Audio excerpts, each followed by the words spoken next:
Donc, il nous reste à voir, dans le fond, les procédures de fin de journée. Donc, on est rendu à compter la caisse le soir. Donc, pour ce faire, il faut faire procédure fin de journée et fin de journée.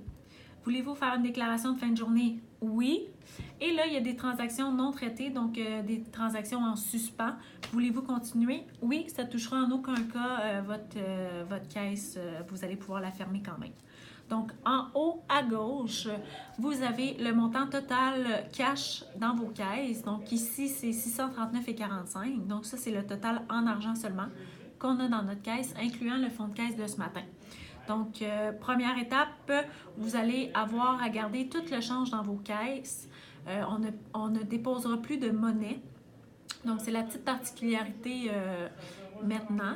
Donc, votre fonds de caisse va être différent d'une journée à l'autre. Un matin peut être à 149,50 et fermé le soir à 153,20. Ça ne vous empêchera jamais de balancer. C'est juste que vous allez garder tout le change dans votre caisse. Donc, ça ne sera plus des montants ronds fixes.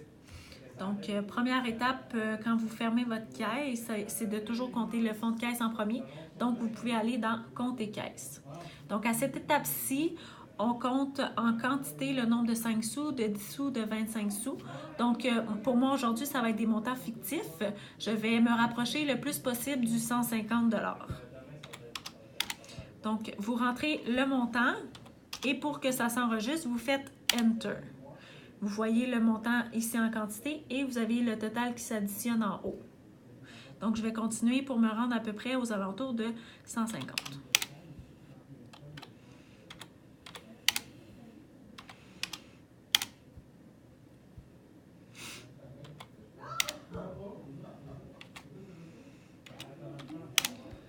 Donc, c'est sûr que ça va varier le nombre de papiers que vous gardez. Le but, c'est de déposer tous les gros billets.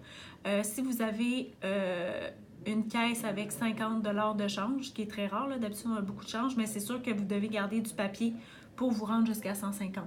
Si vous avez 150 $ de change, bien là, c'est rare ça aussi, mais ça peut arriver, là, c'est le temps des fêtes et tout ça. Bien, vous gardez votre 150 de change et vous déposez tout le papier. Puis, bien, c'est sûr qu'il y a toujours le juste milieu. Vous avez, mettons, un 100 $ de change, bien, vous gardez les plus petites coupures de papier que vous avez pour vous rendre jusqu'aux alentours de 150. Donc là, en ce moment, j'ai 149,50. Donc, une fois que le fonds de caisse est calculé, vous avez juste à faire OK pour revenir au tableau précédent. Et ensuite, ça, j'ai compté mon fonds de caisse. Donc là, il faut que je compte le nombre de billets qui me reste dans le fond, dans ma caisse. Donc, je vais aller cliquer sur la ligne et aller cliquer sur banque. Donc, ça, c'est l'argent que je vais déposer. Donc, vous voyez, vous n'avez pas l'option de déposer de monnaie. Vous avez juste les 5, les 10, les 20, les 50 et les 100 $. Donc, encore une fois, je vais y aller fictivement. Le nombre de 5 que j'ai, le nombre de 10, les 20 $.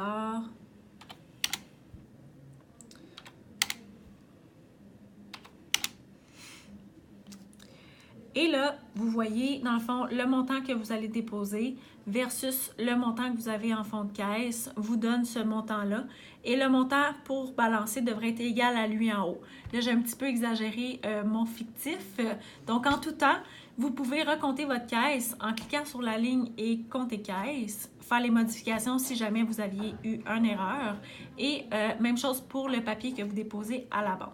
Donc, moi, j'en ai mis un petit peu trop. Donc, pour aujourd'hui, je vais modifier. Mais vous y allez vraiment avec ce que vous avez dans la caisse. Vous ne pouvez pas, dans le fond, en inventer. Là. Ça va être vraiment le papier que vous avez.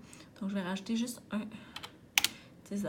Donc, là, vous voyez mon montant que je dépose versus le montant que j'ai dans mon fonds de caisse me donne 639,50 et mon montant total dans la caisse est de 639,45. Donc là, moi, je suis over de 5 sous. Donc, il y a un client qui nous a donné probablement 5 sous de trop. Ça se pourrait que vous soyez aussi short d'une coupe de dollars. Ça peut arriver si vous avez donné trop de change à la cliente ou qu'il y avait 2,5 de collés. Ou peut-être que aussi vous avez oublié de compter un rouleau dans votre caisse. Le but premier, dans le fond, quand vous voyez que ça ne balance pas, que les deux montants ne sont pas pareils, le premier réflexe, c'est de recompter sa caisse et le montant à la banque. Et si jamais ça balance toujours pas, vous ne trouvez pas l'erreur, on n'invente rien. Vous ne pouvez pas aller chercher 2 $ dans votre portefeuille, là. Donc, vous le laissez comme ça. Peut-être que demain matin, la personne qui n'aura pas le choix de compter la caisse va trouver votre erreur. Peut-être qu'elle va trouver, c'est ça, l'erreur. Si jamais l'erreur n'est pas trouvée, ben, vous allez au moins pouvoir avoir des suivis plus serrés si c'est toujours la même personne qui ferme puis qui manque toujours un 5 $ ou un 10 $. Mais là, au moins, vous allez pouvoir avoir tout ça papier et il y aura des répercussions. Là, il va y avoir des analyses plus profondes de fait.